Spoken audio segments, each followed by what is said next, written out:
Direto ao assunto, com José Neumann e Pinto. Às 5h34.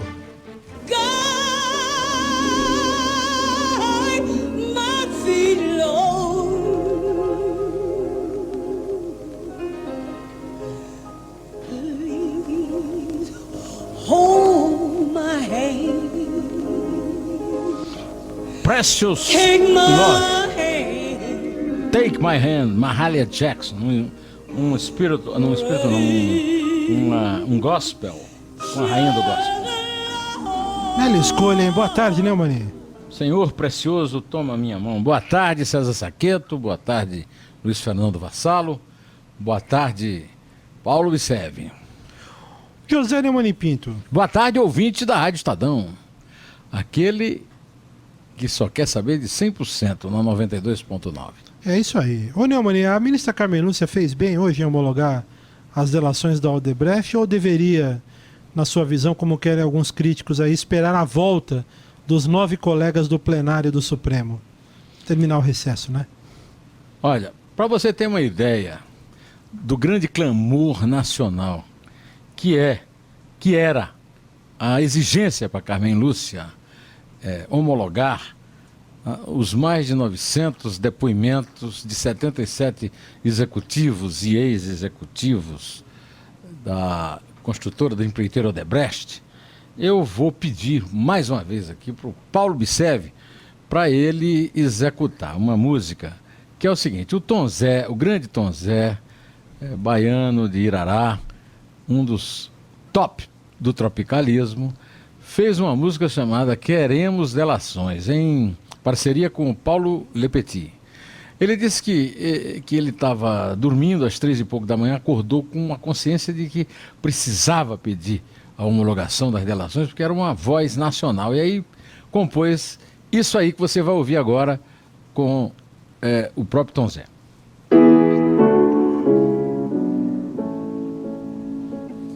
Queremos as delações, queremos as delações, sim, as delações agora, luz, lucidade, senhora, queremos as delações, queremos as delações, sim, as delações agora, luz, lucidade, senhora, estamos pagando por elas vintém a vintém, sofremos com elas do Rio de Janeiro a Belém, logo, logo esse baralho homologa esse cascalho, logo, logo esse baralho homologa esse cascalho,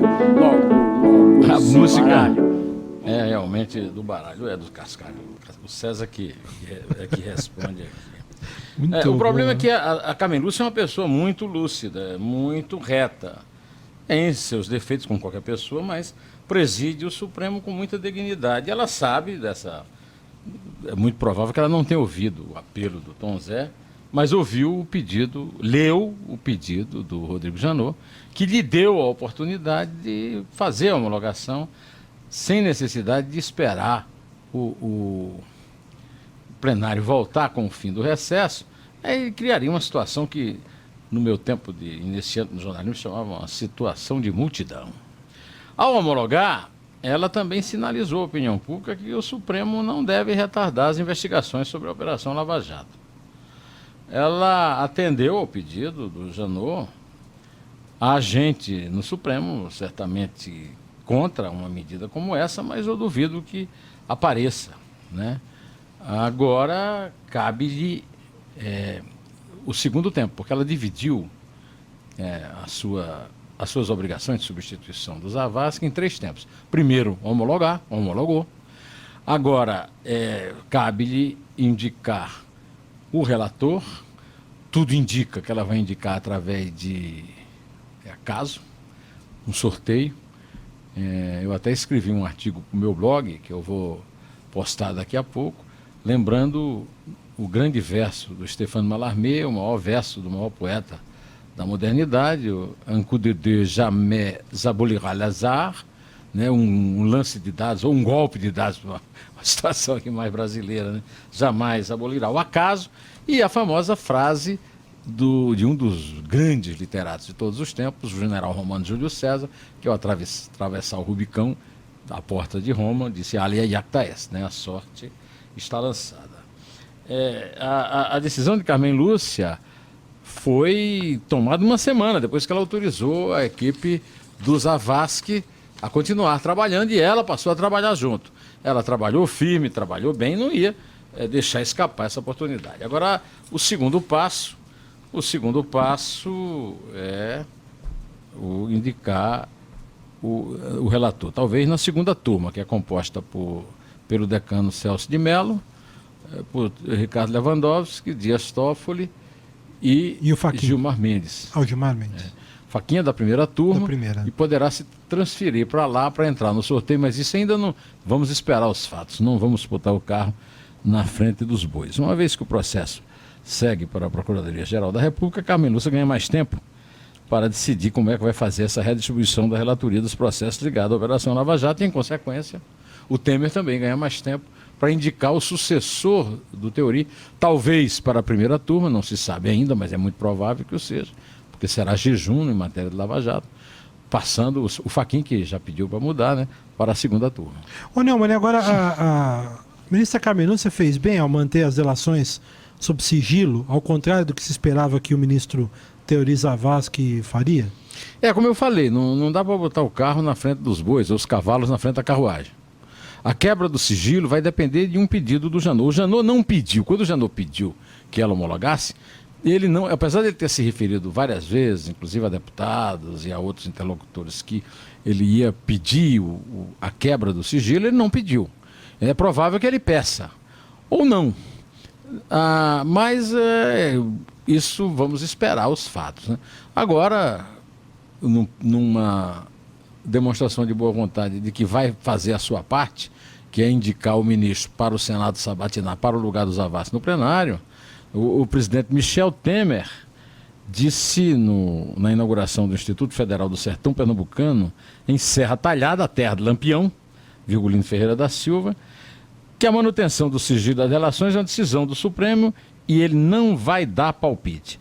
O presidente disse exatamente o seguinte: acho que a presidente Carmen Lúcia, que até tinha pré-anunciado sua decisão para hoje e amanhã, fez o que deveria fazer. E, nesse sentido, fez corretamente. Disse Temer. Não, mas agora tem outro assunto aqui importantíssimo, né, que está aqui na capa do portal do Estadão, a notícia mais importante, que foi a prisão do Eike Batista. Chegou ao Brasil hoje pela manhã, já passou lá pelo presídio de Água Santa, todos os procedimentos, né? Tocou o piano, cortou o cabelo, essa coisa toda, foi levado para Bangu. Você se surpreendeu com a volta do empresário aqui para o Brasil, Neumann? Não me surpreendi. Aí que é picareta, não é bobo.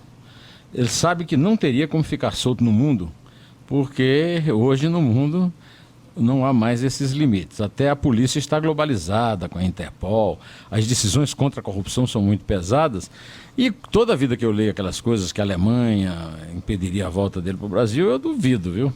A Alemanha está integrada com os Estados Unidos e com os países da Europa no combate à corrupção. Por isso é que ele pegou o avião de volta, desembarcou no aeroporto internacional do Rio de Janeiro, o Galeão, na Ilha do Governador, pouco antes das 10 horas de hoje, vindo de Nova York.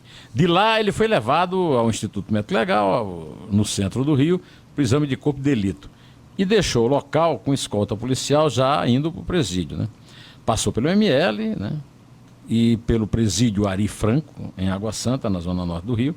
Ali eles rasparam a cabeça e hoje o grande meme dos perfis, das redes sociais é que ele revelou uma calva acentuada, ele é careca, e o uso da peruca na vida social. E depois ele foi para Bangu 9, no complexo de Jericinó, na zona oeste, em Bangu, na zona oeste do Rio. Na triagem, ele foi levado para uma cela individual e ficou separado dos outros presos.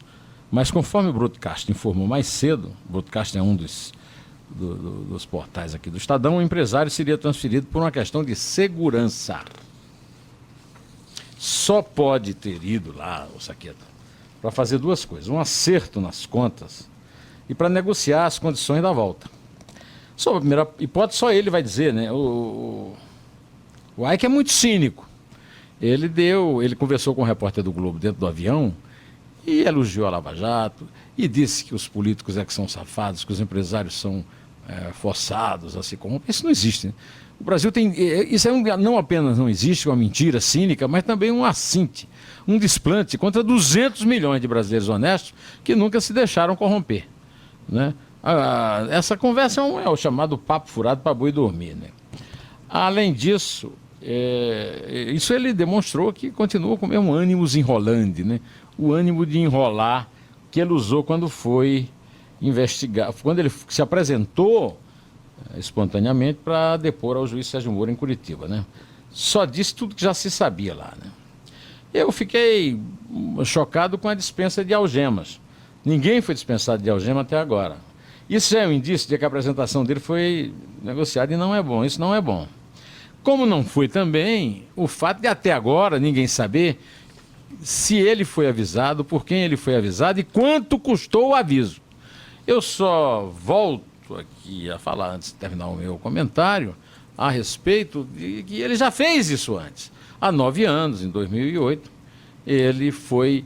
A Polícia Federal bateu em vão a sua porta, que ele tinha ido embora para Nova York, quer dizer, para o exterior, com os filhos, na véspera, e deixou de estar lá para ser preso para responder pela Operação Toque de Midas, que era uma operação sobre corrupção na ferrovia do Amapá e também em garimpos, né? Garimpo de ouro. O simples fato dele ser reincidente já mostra o tamanho do cinismo quando ele diz que ele foi forçado praticamente a se corromper. Eu quero, aliás, lembrar que o que ele foi fazer mesmo lá, na minha opinião, eu não sei, isso a gente nunca vai saber, como eu já disse, foi acertar as contas para não ficar duro na prisão. É muito perigoso para o Brasil você não ter dinheiro dentro de uma prisão, né? José Neumann e Pinto.